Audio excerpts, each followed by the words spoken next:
Picture this. It's 1948, and a country that didn't exist on any map just 24 hours earlier is suddenly fighting for its life against 5 different armies. That country? Israel. And you're about to discover how a piece of land smaller than New Jersey became the center of one of the world's most complex and enduring conflicts. You think you know the story of Israel, but what if I told you that the roots of this nation stretch back over 3,000 years, involving everything from ancient kingdoms to British promises, from Holocaust survivors to desert pioneers who literally made the desert bloom? Buckle up, because we're about to unpack one of history's most incredible survival stories. Let's start at the very beginning. Around 1000 BCE, King David established Jerusalem as his capital, creating what would become the Kingdom of Israel. But here's what's fascinating. This wasn't just any kingdom.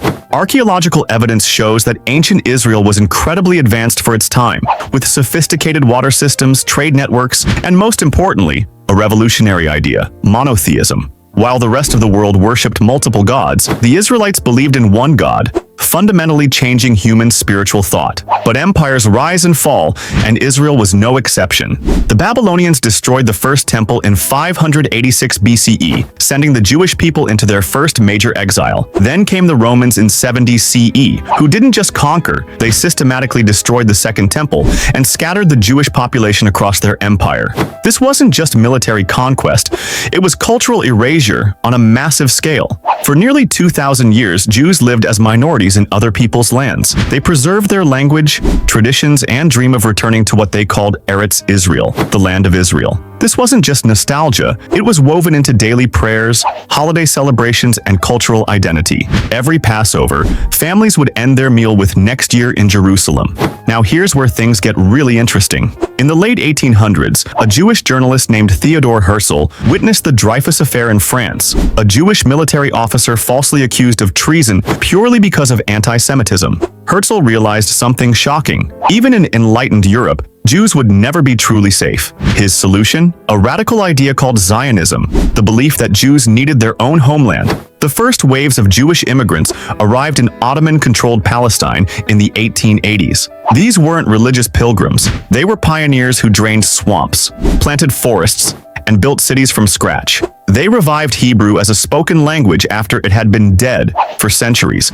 Imagine if someone today started speaking Latin in the streets and it caught on. That's essentially what happened. If you're finding this story as fascinating as I am, I'd love it if you could hit that like button and subscribe to the channel. It really helps us bring you more incredible historical stories like this one. But the real game changer came during World War I. The British, desperate for support, made a promise that would reshape the Middle East forever. In 1917, Foreign Secretary Arthur Balfour issued what became known as the Balfour Declaration, supporting the establishment of a national home for the Jewish people in Palestine. Here's the catch. They also promised Arab leaders independence for their support against the Ottoman Empire. Same land, 2 different promises. Sound familiar? The 1920s and 1930s saw increasing Jewish immigration, especially as Nazi persecution intensified in Europe. By 1939, about 450,000 Jews lived alongside roughly 1 million Arabs in British-controlled Palestine. Tensions were rising, but nobody could predict what was coming next. Then came the Holocaust. 6 million Jews murdered in the most systematic genocide in human history.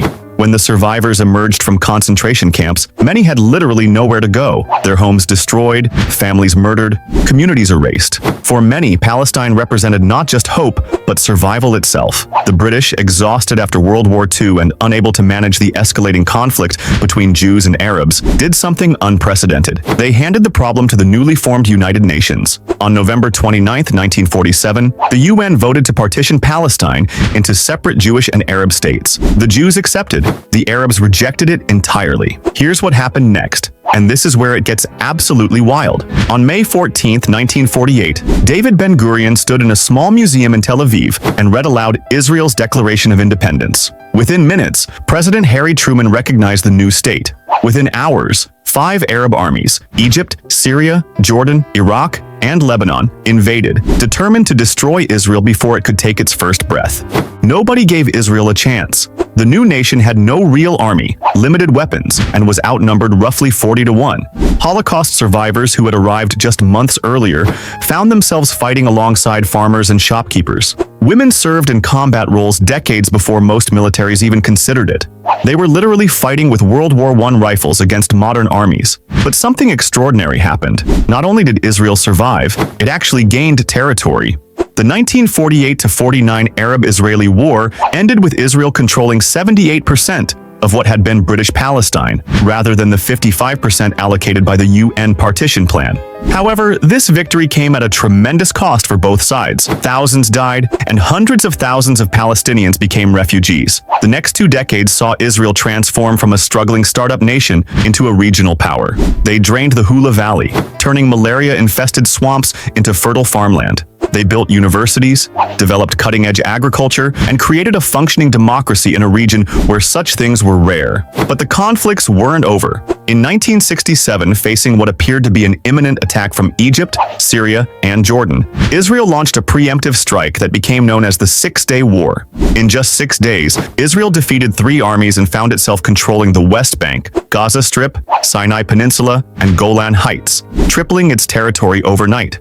This victory fundamentally changed everything. Suddenly, Israel controlled biblical sites that had been off-limits for 19 years, including the Western Wall in Jerusalem. But it also meant ruling over more than 1 million Palestinians, creating the occupation that defines much of today's conflict. The 1970s brought new challenges. The 1973 Yom Kippur War caught Israel completely off guard. Egyptian and Syrian forces attacked on Judaism's holiest day. For the first time since 1948, Israel's survival was genuinely in question. Only massive American aid and Israeli resilience prevented catastrophe. But here's what's remarkable about Israel's story. It's not just about conflict. This tiny nation became a technological superpower. Today, Israel has more companies on NASDAQ than any country except the United States and China. It leads the world in water technology, cybersecurity, and agricultural innovation. The modern drip irrigation system that's revolutionizing farming worldwide? Invented in Israel, your smartphone probably contains multiple Israeli-developed technologies. The peace process began in the 1970s when Egyptian President Anwar Sadat shocked the world by visiting Jerusalem. This led to the Camp David Accords and Israel's withdrawal from Sinai, proving that land for peace could work. Jordan followed with a peace treaty in 1994. But the Palestinian question remained unresolved. The Oslo Accords of the 1990s created the Palestinian Authority and seemed to promise a 2-state solution. However, the assassination of Israeli Prime Minister Yitzhak Rabin by a Jewish extremist in 1995, followed by waves of terrorism during the Second Intifada, derailed the peace process. Today, Israel is a nation of contradictions. It's a thriving democracy with a vibrant civil society, yet it maintains a military occupation. It's a startup nation that's transformed desert into gardens, yet it's locked in seemingly endless conflict. It's home to Jews from over 100 countries, speaking dozens of languages, yet united by shared history and purpose. What makes Israel's story so compelling isn't just its survival against incredible odds, but how it's managed to build a modern, prosperous society while facing constant security challenges. Whether you see Israel as a miraculous return to an ancient homeland or a colonial project that displaced indigenous people often depends on which part of this complex story resonates with you. But here's what we haven't talked about yet, and this might be the most important part of Israel's story: the role of technology, intelligence operations, and secret alliances that have kept this nation not just surviving but thriving in one of the world's most dangerous neighborhoods. The story of Mossad operations that read like spy novels, the underground nuclear program that changed Middle Eastern power dynamics forever, and the surprising alliances being forged right now with former enemies. That's a story for our next video. Because trust me, you haven't heard anything yet about the secret history that's shaping today's headlines. Make sure you're subscribed because what we're going to reveal next will completely change how you understand modern Middle Eastern politics. The story continues, and it's more shocking than you can imagine.